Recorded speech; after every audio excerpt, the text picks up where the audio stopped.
Good evening, everybody. I'm Betsy Fischer and I'm the Executive Director of the Women in Politics Institute at American University.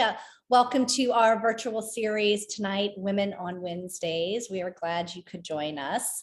To those of you new to one of our events, WPI is a nonprofit and nonpartisan institute in AU's School of Public Affairs that aims to close the gender gap in political leadership. And we offer academic and practical campaign training, and we facilitate research and discussions like this on women in politics. And speaking of research, tonight we have a special program under the umbrella of our Gender on the Ballot partnership that we have with the great folks at the nonpartisan Barbara Lee Family Foundation. So at this 2-year mark of COVID, landing right now in the middle of Women's History Month, we wanted to take an in-depth look at how the pandemic was impacting women voters, economically, mentally, politically, and of course, in relation to the workplace. So we teamed up again with our friends at the Benenson Strategy Group to put together a real comprehensive poll that seeks to answer many of our questions. I think you'll find them of interest. A year ago, you may recall, we conducted a similar survey. And so the neat thing is that we were able to really get some data this time around and compare it to some of the same questions from a year ago. So we have a little bit of a trend there about attitudes, over the past year or so. So the result of the new research is entitled The New Normal, Women, the Workplace, and Pandemic Politics. And we want to talk about those results tonight. The lead pollster on our project was Lindsay Vermeyen of Benenson Strategy Group. So we're lucky to have her here with us tonight.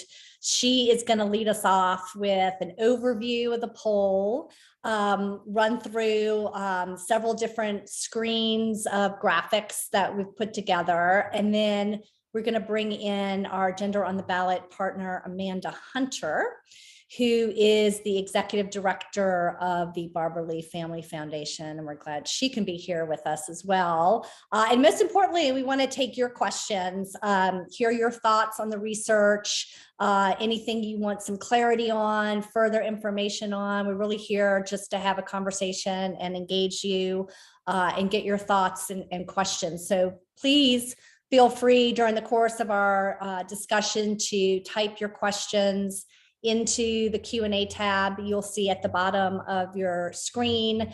You can also upvote other people's questions there that you're interested in as well, and we'll try to get to as many as possible. So with that, Lindsay, I want to turn it over to you to kind of take us through some of the things that jumped out at us as we looked at a lot of the data and crosstabs in the poll.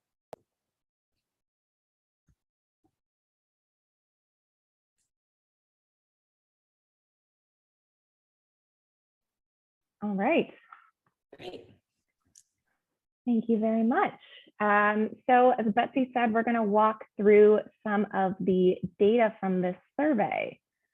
And then, like she mentioned, feel free to drop questions in the chat and we will get to them. To start us off, just wanted to run through quick specs on the survey. We did about 800 interviews online nationwide a few weeks ago, back in February, with women who are likely to vote in the 2022 election. The data set does have a margin of error of approximately 3.5%, and we'll go through some of that data with the subgroup. So starting with sort of a lay of the land politically and economically for women this year in 2022. And hopefully for a lot of you, this resonates in your own lives as well. So there are certainly some surprises in here, but I think a lot of these things will make sense for your own experiences. While the midterm elections certainly don't spark the intensity that we see of enthusiasm in presidential election years, we do see that 3 in 5 women think that this November will be more important than most. After the 2018 election, 15% of women voters said that that election was the most important of their lifetime. Last year, 51% said 2020 was the most important election of their lifetime. We certainly see 16% this year, so pretty much in line with the 2018, the last midterm election we had. But more than half across the board really think that this will be a more important election than most. It's really driven by suburban women as well as women on both sides of the partisan spectrum. We also see a lot of distrust in our institutions. More than half of Republican women especially really lack trust in the information coming from the CDC is one of those really important points I want to point out. Nearly half say that they have not much or no trust at all in men in elected office. Overall, a third of women lack trust in the CDC, including more than half of Republican women. Even a third of women lack some trust in the Supreme Court. There's a wide range of distrust right now. We asked women what the most important issues are for them when they're deciding who to vote for in an election. These are some of the top responses. The economy, COVID-19 certainly remain top issues that influence votes. But we've also seen in 2022 that inflation and crime have really jumped into the narrative. The dark red bar here is the 2022 numbers. The lighter red is from last year, 2021. As you can see, COVID has dropped quite a bit. It's still, the second biggest issue that influences a vote, but it's dropped a lot from last year. Whereas inflation has jumped up from nothing to 26% of women saying it's one of the most important issues that they're deciding their votes based on. Further down the scale, we don't show here because these are just the top responses, but we have smaller numbers for student debt, for abortion, for the Supreme Court, and other issues. Healthcare did jump up here this year. 26% of women say it's one of the most important issues deciding their vote. And speaking of healthcare, we also saw that nearly all women told us that the pandemic has showed them we need better healthcare and support systems. That is true across the board, across partisanship, across age, across location, geography. And it's even true when we specify to them a healthcare system that includes expanding Medicaid, Medicare, and the Affordable Care Act.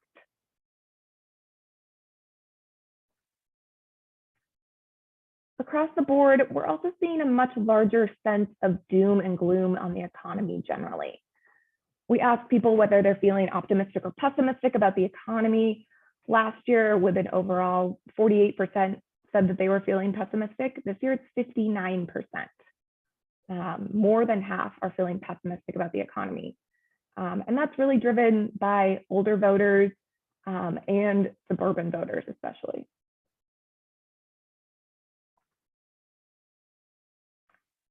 And I think unsurprisingly, given what we've seen in terms of inflation and pessimism, women are feeling the effects of the economy in their own pockets, especially for women with lower incomes. Last year, 39% said that since the pandemic began, their personal financial situation has gotten worse. This year, 50% said that their personal situation has gotten worse. It's an 11-point jump in 1 year. Among those lower income women with incomes under 50K, 55% say that their personal financial situation has gotten worse. Among Latino women, especially 63% say that their financial situation has gotten worse since the pandemic.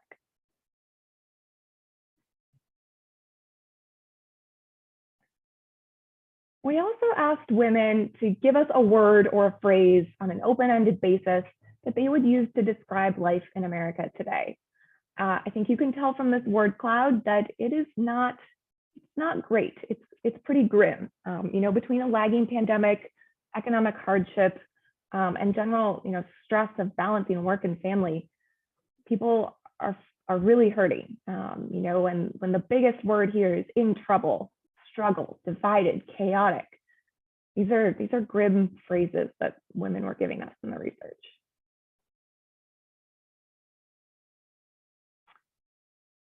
And compared to 2021, we did see that more women have moved down the ladder in terms of financial comfort.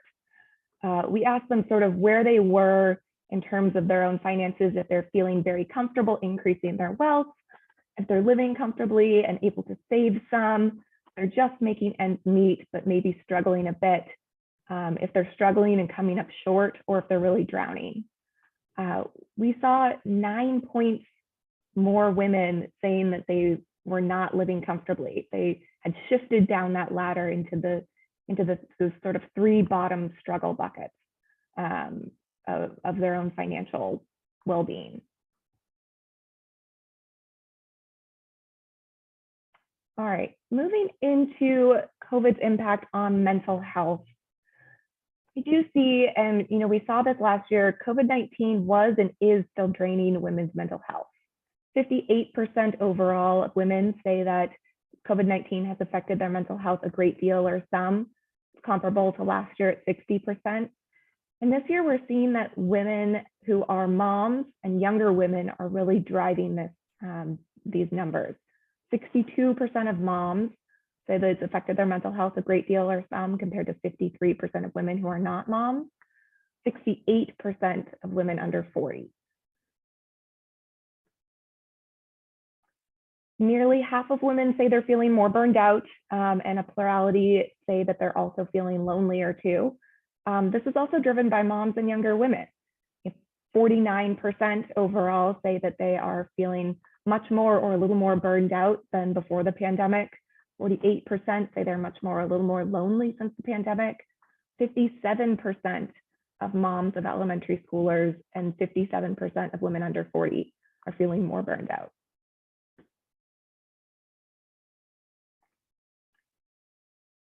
And we allude to this in the title of this presentation, but more women are starting to think that life is never going to go back to normal.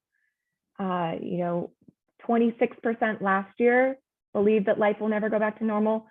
40% this year say that life is never going to go back to normal, whatever normal was for them pre-pandemic.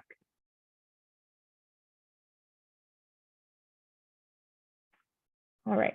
Diving into caregiving in the pandemic, more than 2/3 of moms worry about their kids contracting COVID, yet half say that the quality of life increases when they're in school. We know that people can feel multiple things at once, even if they appear on the surface to be conflicting. 70% say that when their kids are in school, they worry they'll contract COVID. 55% also say that when their kids are in school in person, their quality of life improves significantly.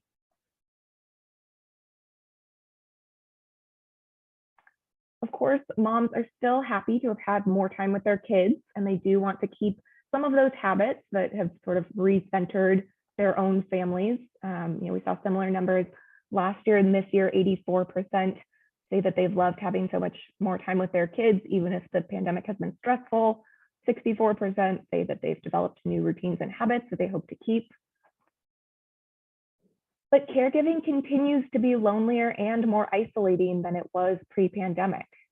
53% of women with kids say that the pandemic has made caring for their children more stressful because they don't have the caregivers that they can go to that they could before. They don't have family or friends or a nanny or a babysitter that they can go to right now. 54% say that the pandemic has made caring for their kids a lonelier and more isolating experience.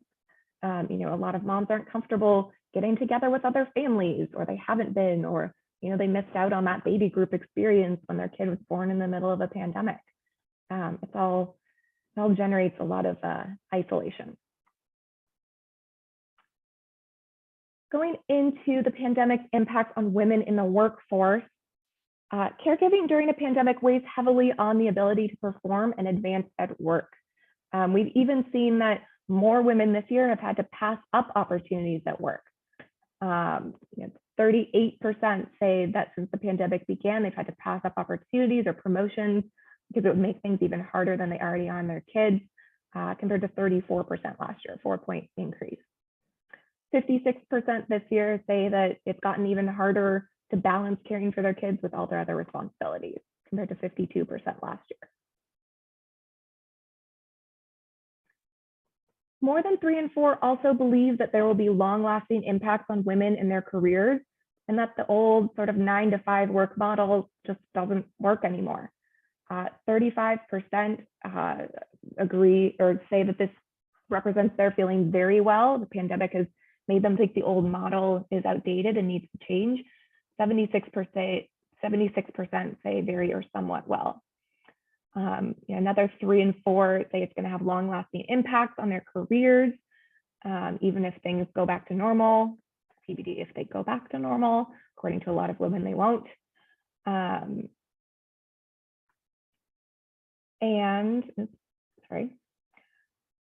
Women who've had the flexibility to work from home, thinking about that 9 to 5 model, want to keep that flexibility. Among the 42% who have had the privilege to work from home, 41% say that working from home is actually less stressful. Another 34% say there's no impact on their level of stress from working from home. When the pandemic is over, we see overwhelmingly 47% of plurality say that they'd like to work from home permanently.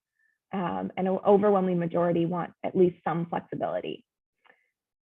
Interestingly, we do see that moms of younger kids could maybe use a break from being at home. 33% of moms with kids 0 to 4 say they'd like to go back to a job where they work outside of the home, compared to just 21% of women overall.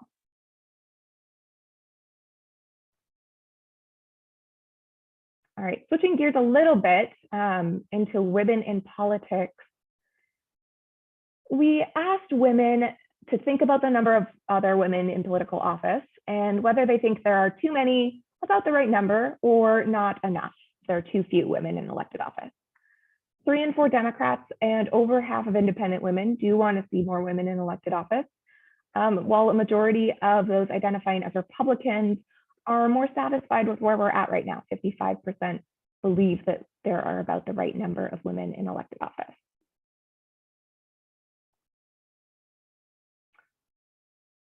We saw that women of color, both Black and Latina, are particularly motivated by the goal and symbolism of electing more women. When we asked them whether they believe that the idea of electing more women to political office is exciting and it's time to make history and show the next generation that women can do anything, or whether it's exciting but it needs to be the right woman, or if it doesn't matter at all, we see that women of color are really driving that fight for the symbolism, that fight to show that women can do anything, that women can be in the highest office in land. 34% of Black women, 41% of Latina women, just 21% of white women say that. We do see broad agreement from women that more women in office will help them and the country as a whole. 72% agree that women running for political office have a better understanding of the challenges they face in their own lives and know what it would take to help get them ahead. 64% say that if there were more women in political office, it would help us do a better job of dealing with the country's problems. And 62% say that, especially in regards to COVID-19.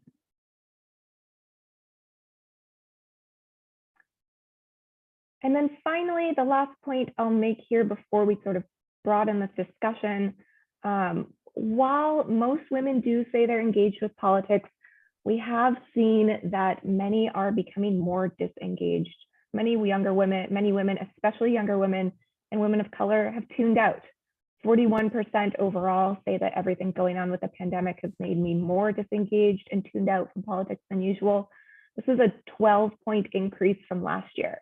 After 2020, women were feeling much more engaged, feeling like they really had to have a voice, had to make their voice heard in the 2020 election. And we're not seeing that level of engagement now. As I mentioned, this is really driven by younger women, women of color, and those moms of younger kids, especially. 56% of moms of 0 to 4-year-olds are disengaged, 55% of women under 40, 49% of women of color. And those who are less engaged are also, consuming less TV news, which is interesting, though they are consuming just as much from social media as those who are more engaged. And I am going to leave it at that, and we can open it up. Thank you. Thank you, Lindsay. I know we went through a lot there. And like I said, be sure to utilize the Q&A. If you have specific questions about the data, we're happy to kind of go back to any screen to clarify anything. You can also find most of all this deck really on our Gender on the Ballot website. And I know Maylin put in the link to that on the chat. So feel free to look at that as well. But I guess, Lindsay, let me just ask you a quick follow-up, just even on that last screen where we see this disengagement. Is there, what is it that you can point to? Do we go back to the word cloud and think about, it's just sort of the negativity that's consuming us? Is that why we're maybe just tuning out and just saying we don't want to engage anymore? Or like what's behind some of that, you think? Yeah, I think that is a big part of it. I also think, the fact that we are still in a pandemic coming up on or just passing the second anniversary after so much engagement in 2020, maybe not seeing the change that they thought they might or that they wanted to see, not having a quicker fix for things, seeing that the economy is getting even worse. I think that's driving a lot of it. In addition to, I think a lot of women were even more engaged than normal in 2020. And to some extent, it might not be as sustainable for everyone, but certainly with the ongoing stress of the pandemic, there's just only so much bandwidth that women have. Yeah, and I think the Trump component too, right? I mean, I think mobilized a lot of women in 2020, but they may not have seen the results that they, that the roses and the flowers did not emerge, right? And so in some ways, they may be disengaging a little bit more. That's sort of my theory, but it's really interesting info. I want to bring in our partner, Amanda Hunter, and get your thoughts, Amanda. I mean, what was surprising? That there was a lot in this poll that jumped out, but like, what to you was the most surprising couple of points in the poll? I think for us as an organization that seeks to increase women's representation in politics, the disengagement was the most surprising and the most troubling, because we see so many women that are running for office and excited about politics. I also thought the dichotomy of women who thought that the midterms were going to be consequential and the fact that women were disengaging was also surprising, and just the lack of trust across the boards in institutions and the fact that people distrusted men in politics the most. We actually found a stat that the same percentage of women across the country are reported to own dogs as say that they distrust men in politics. So that is a lot of women if you look at it that way. Well, and just to pick up on that too, I mean, you all have done independently some research at the foundation about, for example, strategies for women incumbents who are running again. What do you think, if you're a female incumbent running for office again, running for re-election, what do you take away from this information?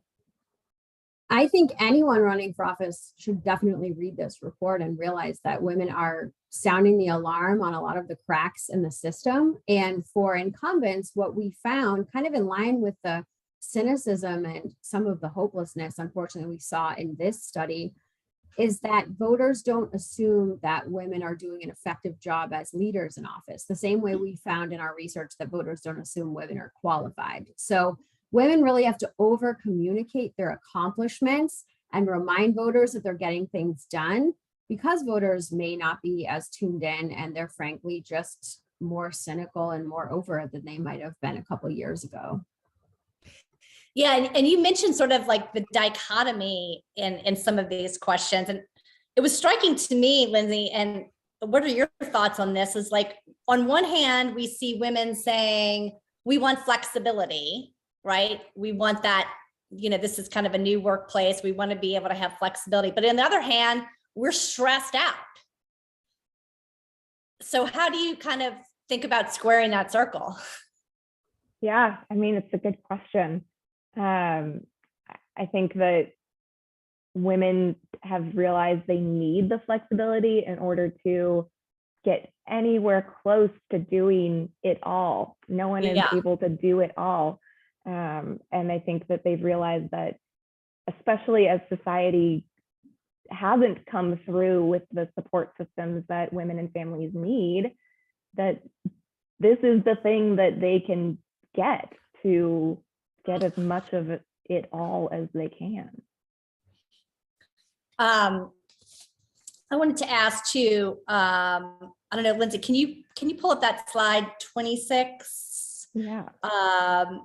The one about where women have sort of there's a broad agreement that more women in office will help them and the country as a whole. And so I just wanted to maybe explore that question for a minute with Amanda, because you all have done some really interesting research at the beginning in the beginning and middle of the pandemic about women leaders in crisis. And I know it wasn't specifically focused on the pandemic, but the timing was such that there was a lot of discussion around that. But just curious on your thoughts in relation for this question to sort of women in leaders and how they've been able to kind of function and show leadership really through a crisis.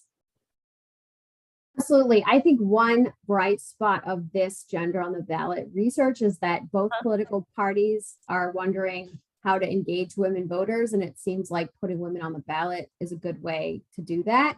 We found in our crisis research, Betsy, that voters know women are good listeners, and not just to experts, which is important to voters, but also to affected populations. And at a moment where you can see in this poll, women feel like no one is hearing them, it's that much more important when you saw all of the women mayors and governors, especially at the beginning of the pandemic, that were reaching out to different populations and using their lived experience to think about how is this impacting mothers that are at home, what school districts don't have enough laptops, some people can't afford broadband, things that might not be obvious to someone who isn't dealing with those same issues or hasn't in their lived experience. And I do think that's one reason why in this poll it was so important to voters that women would be helppful to them in office because of the last 2 years and how they saw women lead. And I guess let me just ask you, Lindsay, if what else in here really jumped out as you an observer of politics and thinking about what maybe people running for office should be thinking about, how they maybe would message to women voters, and especially after the off year election, when we saw in Virginia in that governor's race, this communication messaging really focusing on moms and schools and education. How do you think about, political types interpreting some of this data? Yeah, I mean, I think especially coming out of Virginia, women and moms are a key, really important constituency right now.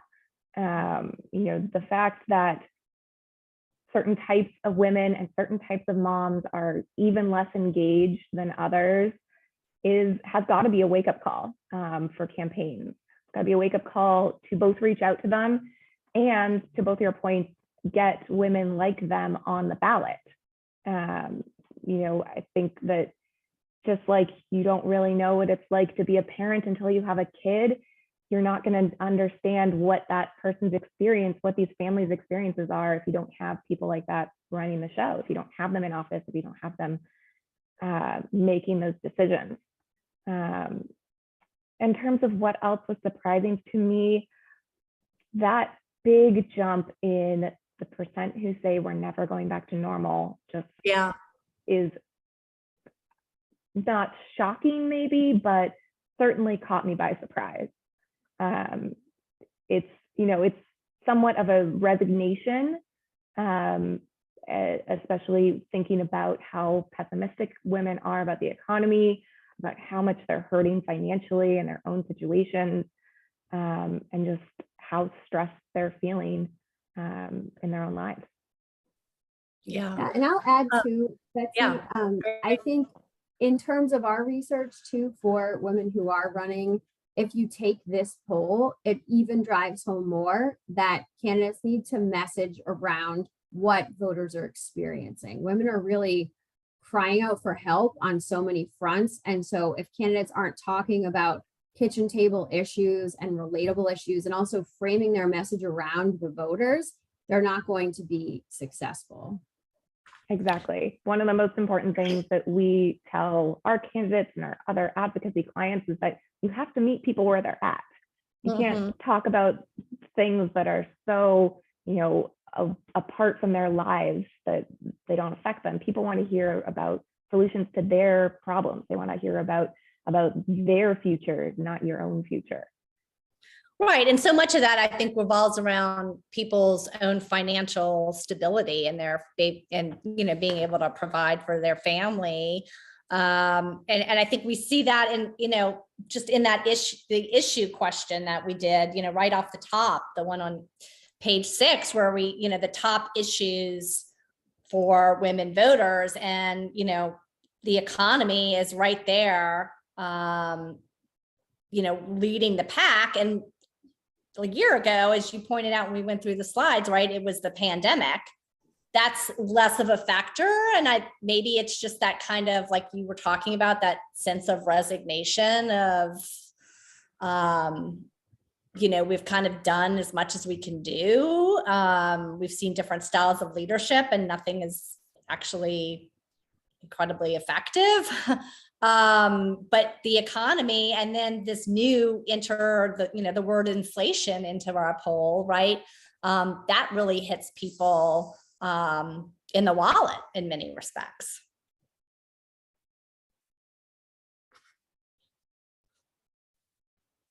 Yeah, so do you, absolutely. Yeah. So I'm just, I'm curious, and sort of when we think about, candidates and their messaging, and, the point we had talked about is sort of meeting women where they are at, these kind of economic issues are really kind of front and center, but they also, as you pointed out too, really recognize the need that we have to have healthcare has to be there for people as well. Yeah, it seems like for a lot of these programs that we asked about, and a lot of the issues in terms of working hours and childcare and all of these sort of structural things, the pandemic was really the hay bale that broke the camel's back, if you will. It was all at once, and it just exposed all of these cracks in the system. And I think what was inspiring about our research last year was that it seemed like women were more politically engaged because they were suddenly worrying about healthcare and some of these issues. And now they've turned the corner, unfortunately, but it definitely has brought these issues to everyone's front door in a very expedited manner. Yeah. We do have a bunch of questions here, so let me try to pull a few of these in. Let's see. Sydney is asking, how can women in the workplace leverage this data, for example, the 9-to-5 model being outdated, to push for change within their office and with their employers? Anybody want to take a stab at that? I mean, it is sort of thinking about kind of the future of the workforce, and also, I think, retaining women in their careers and in the workplace. And does this data and does this kind of need to have this flexibility really speak to, women staying? We've all heard about the Great Resignation, right? Women staying on career paths. And, if you're running a big company, I mean, that has got to be top of mind, right?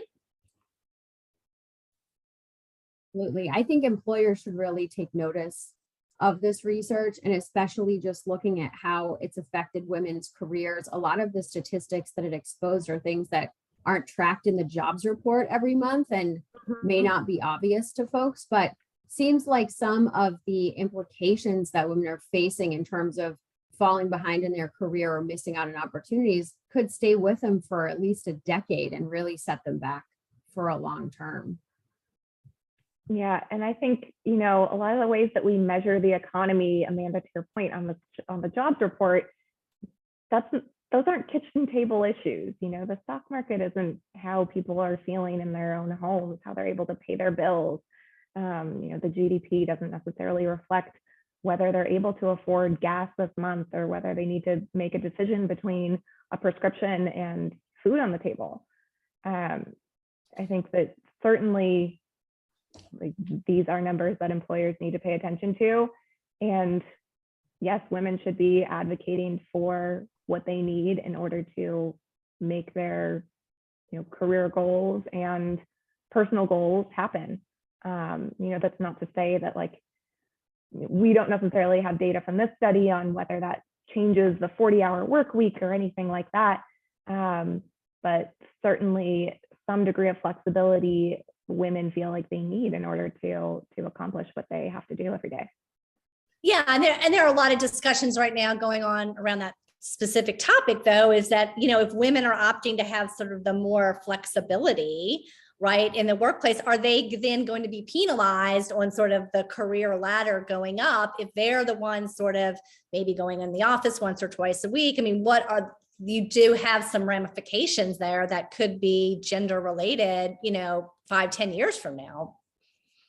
Yeah, I think it's something especially managers need to be aware of. And I think hope being integrated into a lot of management training is thinking about the difference in working with remote employees versus in-person employees, and, you know, making sure that there isn't an implicit bias there.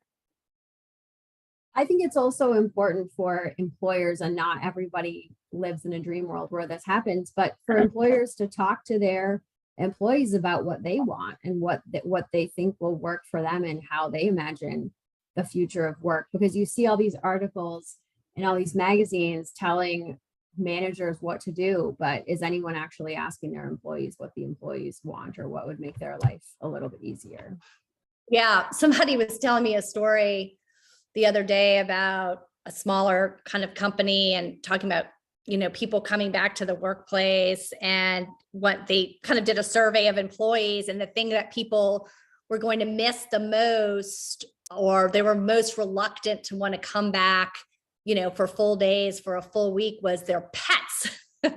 They were going to miss having, you know, their pets around all of the time. And so, you know, this particular company said, okay, well, we're now going to provide like you know, pet daycare sort of like at the office, so that people can bring their pets and have access to the pets, because it's like at the end of the day, this was like really troubling people.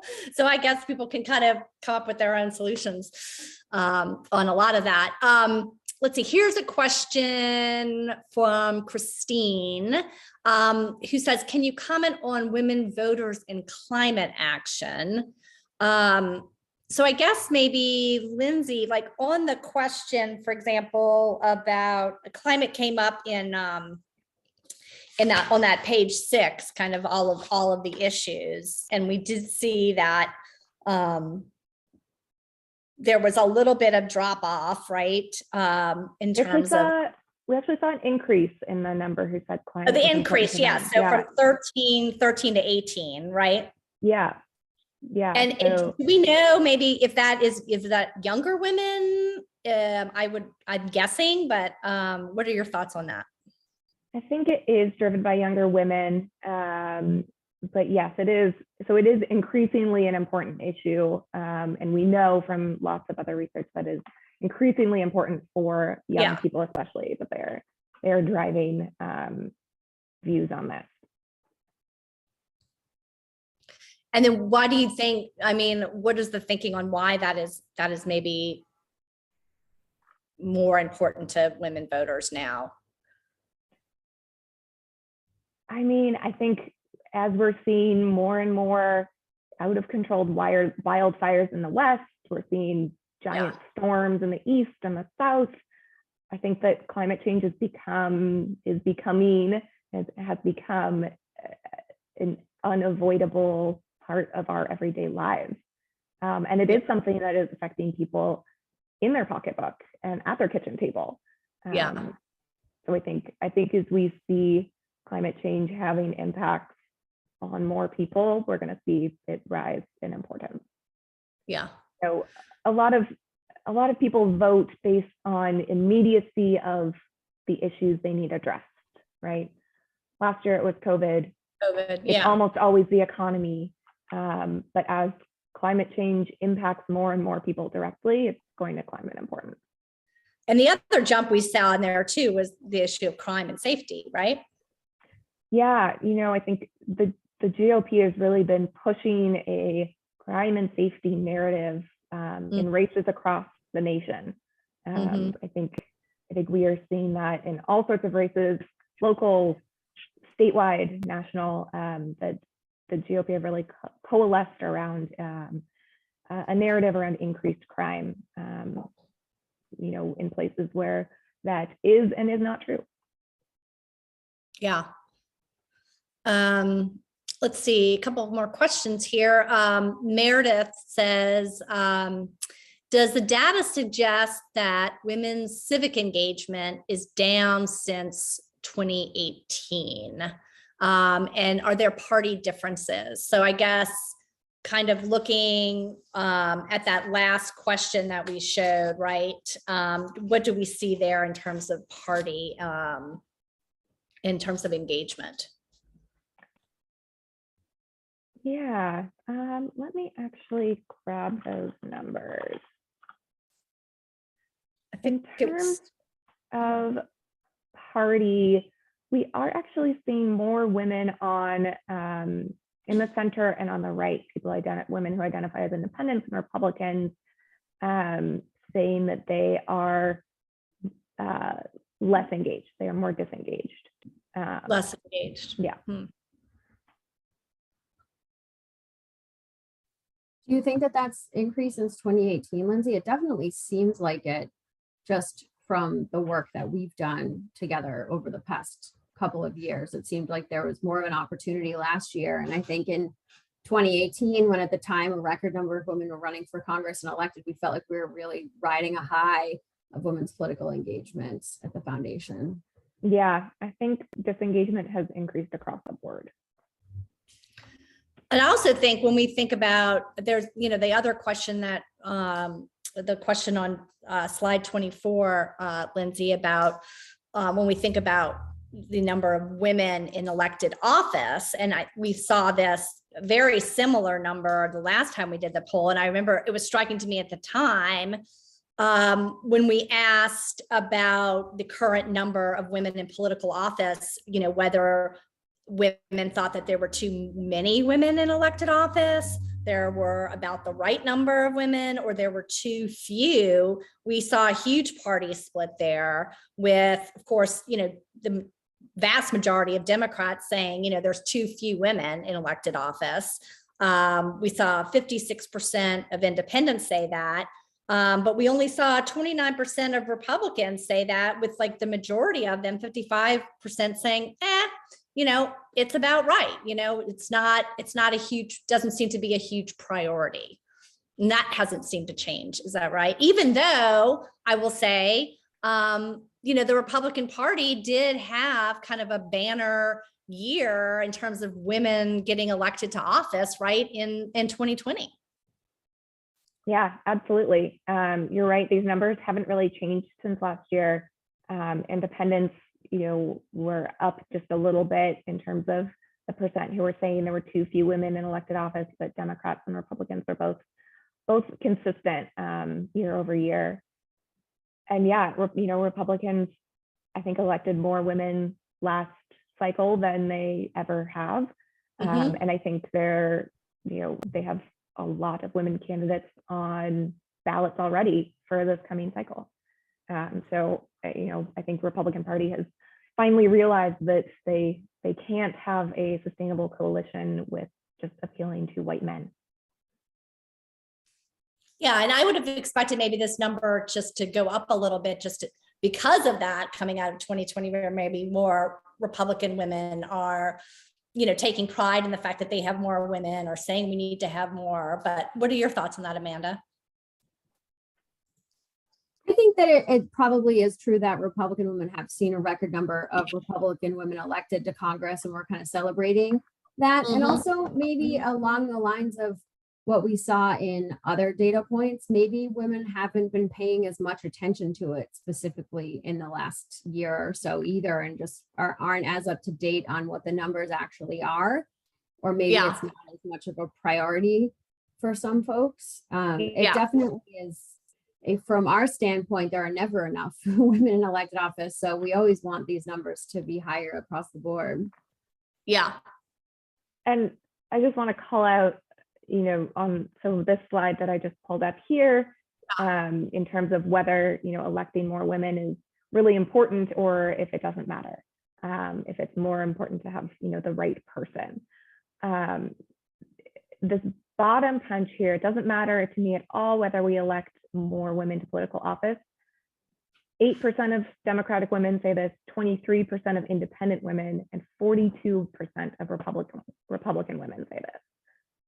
So they are consistently, less concerned about increasing representation in politics. Lindsay, do you think that also comes back to the general attitude that's more prevalent among Republicans, that is, we don't want identity politics. It doesn't matter about the gender or the race of the person. It's about their candidacy, which when you drill down, oftentimes in focus groups, that's not the case, but it seems like maybe that's where some of that's coming from. Yeah, I agree with that. Just 13% of Republican women say that the idea of electing more women is exciting.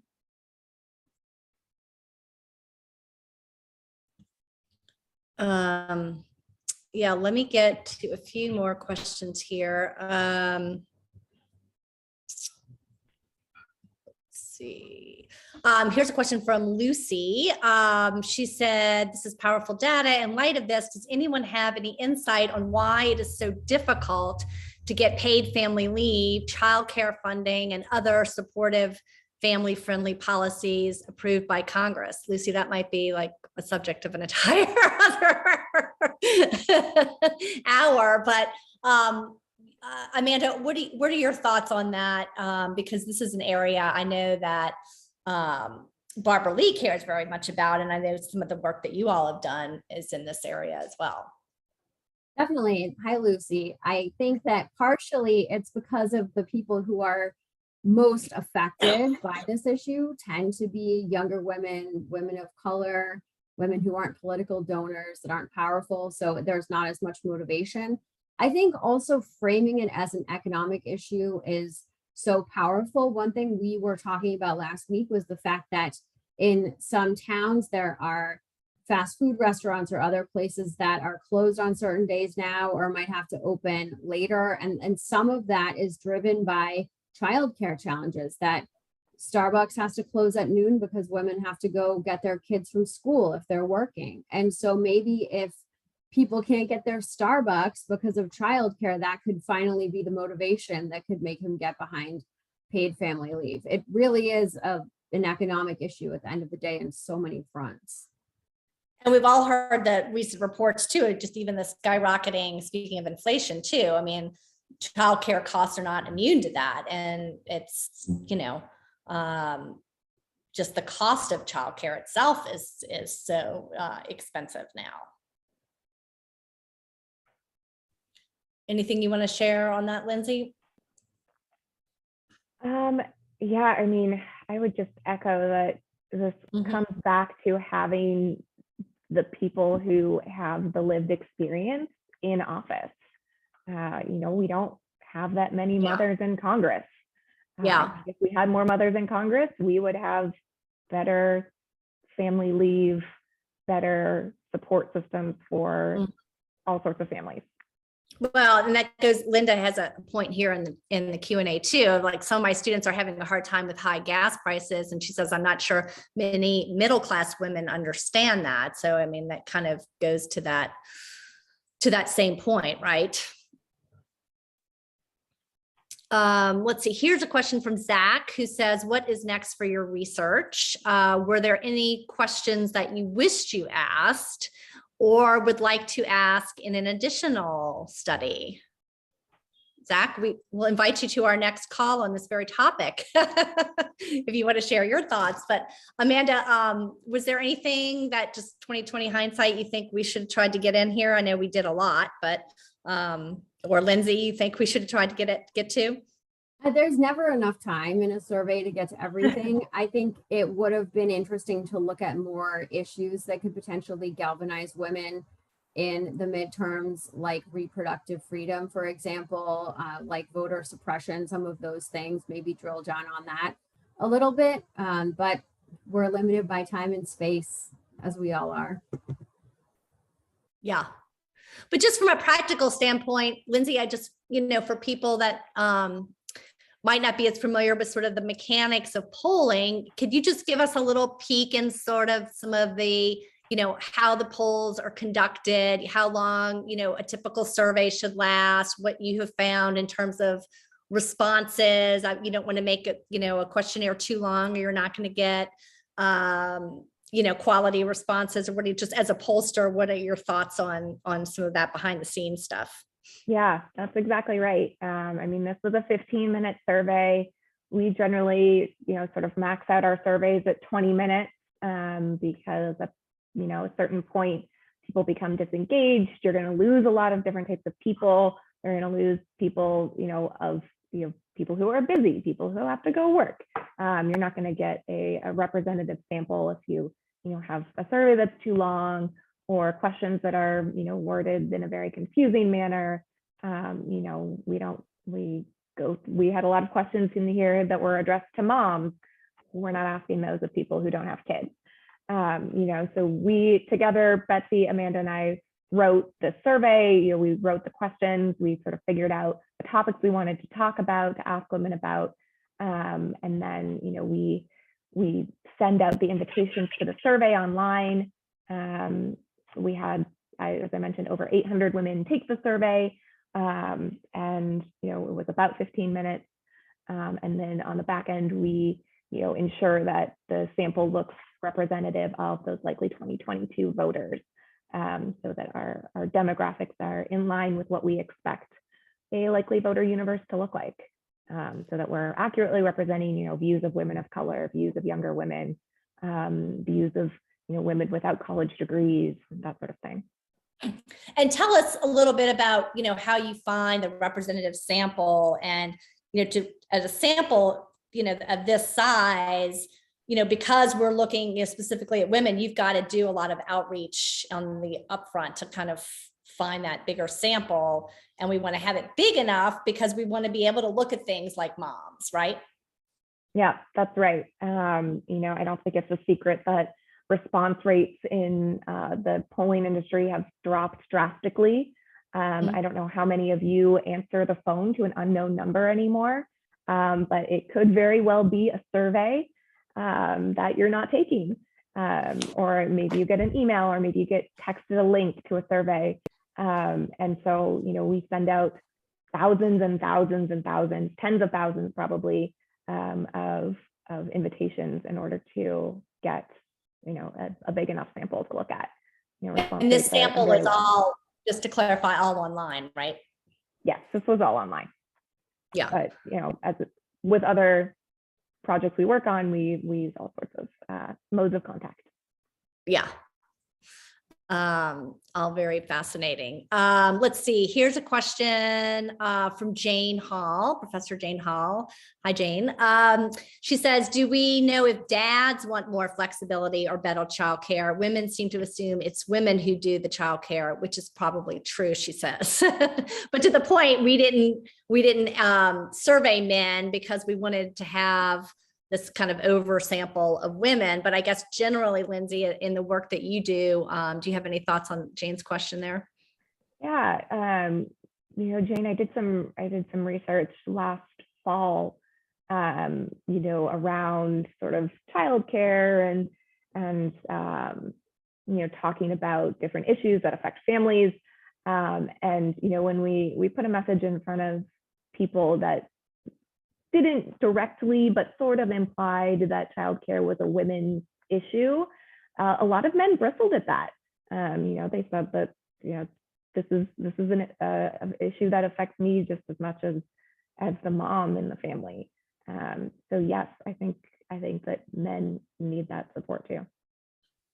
And I'll also add, Lindsay, that I think even if women end up sort of doing a lot of the emotional labor in a family and taking on a lot of those tasks, it's still an economic issue for families when you look at the fact that paying for daycare is similar to the cost of paying for college in some cities. It's affecting the entire family on an economic front. Yeah, I think I saw that in a lot of places, childcare costs more than the average mortgage for most people.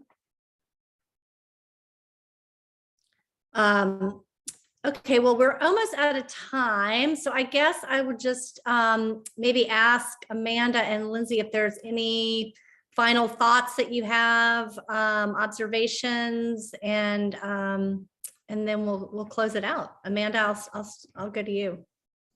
Thank you. Well, because our founder, Barbara Lee, always likes to focus on the positive, I always try to end on a positive note. So I think even though so much of this is so difficult to take in because it's so negative, the fact that women do value electing other women to office and see them as effective leaders is important. And hopefully this will be a wake-up call when it comes to policy that affects women's lives. Yeah, and I just, somewhat to build off of what Amanda said, I think that, this just reiterates how much support women need and should have from society in order to do all the things that society seems to expect them to be able to do, with just magically on their own. I really think that this should be a wake-up call, and hopefully we find a way to get through through partisan gridlock, through whatever we need to get through in Congress and with our political leaders to make that happen. Yeah, and hopefully next time we do the poll, this nasty word cloud will have some better words in it, hopefully, right? Fingers crossed. Yeah. So thank you everybody for tuning in. I do see a question in the chat about a recording, and we are recording this, and we will post this on our website, and it's also on our will be up on our Crowdcast channel probably later tonight. So please feel free to share the link and the information with folks. And again, Gender on the Ballot is our partnership with the Barbara Lee Family Foundation, and that's sort of our hub of all of this research data.